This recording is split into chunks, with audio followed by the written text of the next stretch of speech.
And a lot of people ask me how to take care of their guitar, like after a year or so of playing, a lot of gunk, perspiration and stuff builds up on the fingerboard.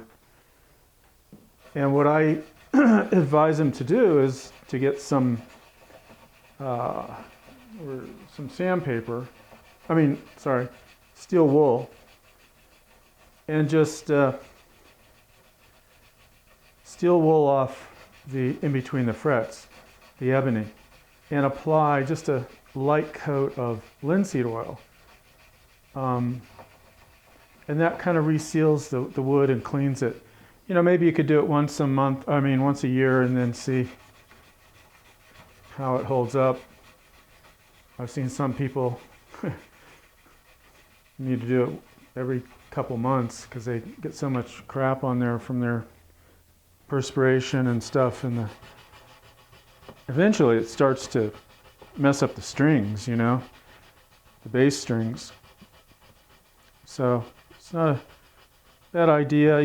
I don't think it's a good idea to loosen all the strings all the time when you change strings on a guitar. As a matter of fact, it's not good at all from the standpoint of sound, because it's going to take a few days for the soundboard to go back up to the right tension. So, but once a year you could do it.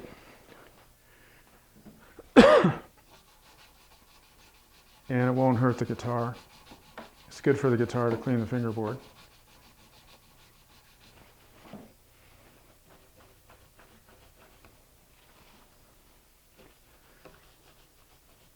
In a real hot day, just for the heck of it, I put some outside in the sunlight that were old rags that I used linseed oil with, and I watched them just burst into flames. It's amazing. So don't put them in your trash can in the shop. I always take them outside and throw them in the trash can outside.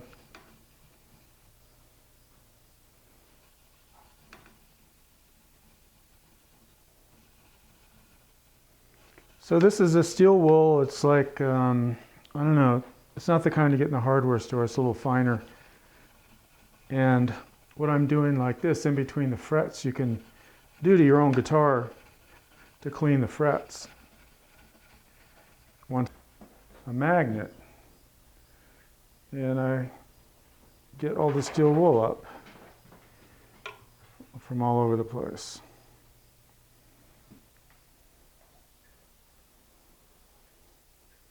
So next what I do is I have a fret file that's beveled on the inside, and I put some 320 sandpaper, and I just sand the frets to kind of polish them up a little.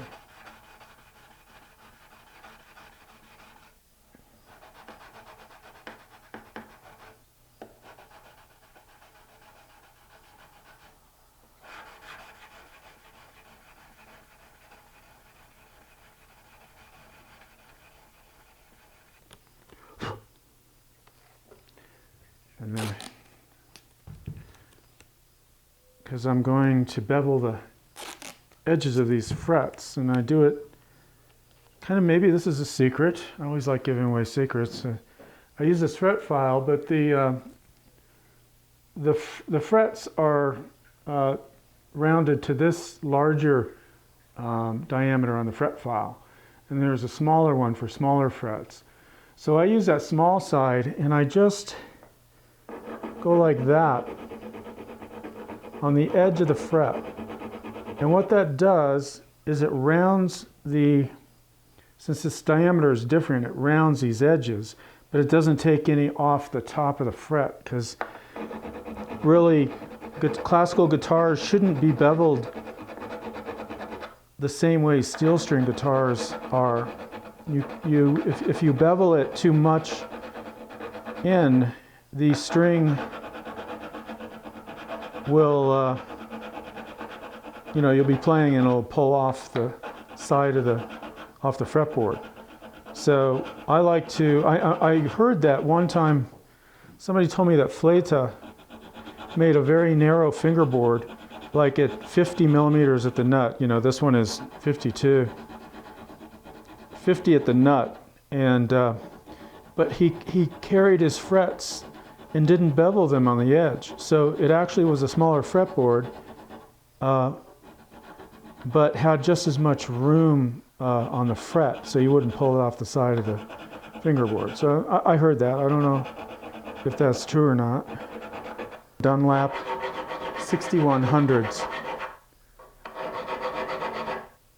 They're quite beefy and tall and wide. We're almost finished here with the 1000 grit. Looking good. So now I take some 1000 grit and I just go over the tops here like this.